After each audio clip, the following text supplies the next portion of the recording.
Right, now we're at stage 4. So earlier you've seen stage 3. We cleared up the hairs from the 1 to the 2.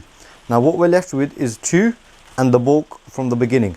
The way we finish this, we'll first take back the number 2 again and just lightly graze on the hairs with the 2 closed and lightly grazing up. You don't have to take too much hair, you can keep it quite dark. Depends on the client's hair. If it's too thick, you should go up on it a little bit, but if it's too light, you want to fade it quite close. So in this case, it's a good type of hair, just really gradually going up. So I'm taking the 2 closed, lightly flicking. Then I repeat the same cycle with fully open and lightly flick to the top. Now this is naturally just blending straight to the top. But what you don't want to do, you don't want to fade it and go inside to the actual head shape. When the mold starts to go towards the middle, you don't want to go too into it. Hence you keep that thickness. So if you look from the front, you should see that thickness makes the surface look a little bit more flat as opposed to inclining inwards. Okay, so fully open still, flicking up, close if you need to get any lines, flicking up,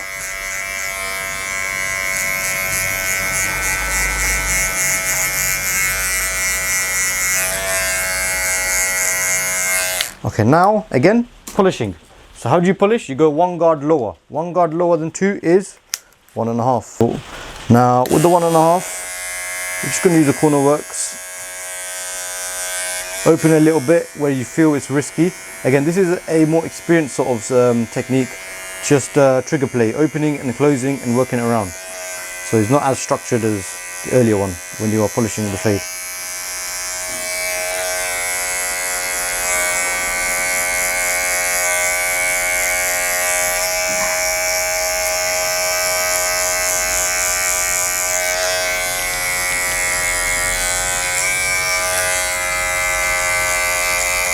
Alright, now final stage, we're going to take the scissors, I'm going to take the comb, and we're just going to lightly blend the bulk in more. So the more it keeps carrying on blending, the smoother the fade will look from the client's view when he looks straight at the mirror. So here, just lightly take the tips off the hairs away and it'll create that hair grain pattern still carrying on. Thus when you look from far, it will still look very dark. But as you come close, you can see it's blended.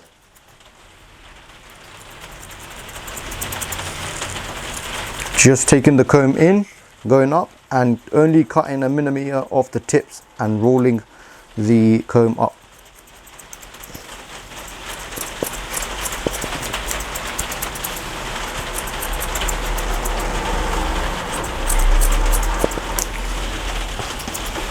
Okay, let's just take that same idea on the other side.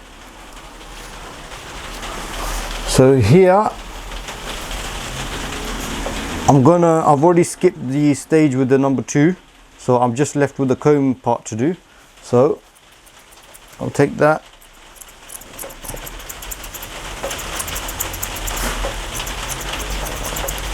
so I didn't do much on this after because I want to keep a bit of weight on the hard part here.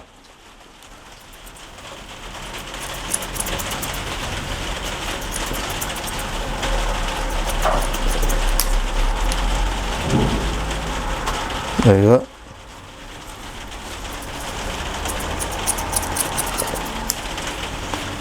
And that is stage 4 complete.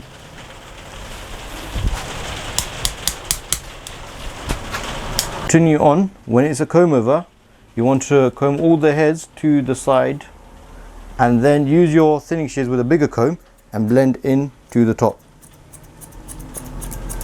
Obviously if the client is going to cut the top, then you want to leave it and do it after. Now I'm just blending into the top. Any heavy lines, take the comb, use the thinning shears and blend in, and then comb back again.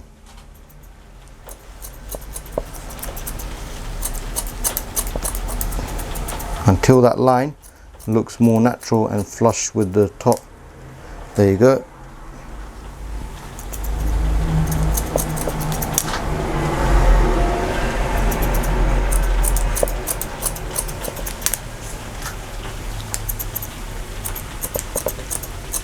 So this is mostly for the hair of the comb over where it falls.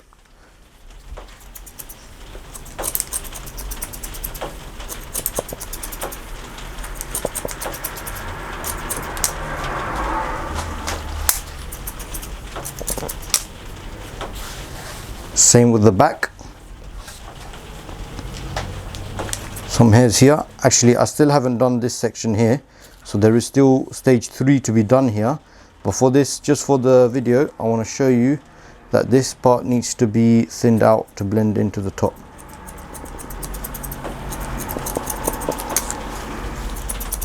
And now you can see that heavy line is vanishing away.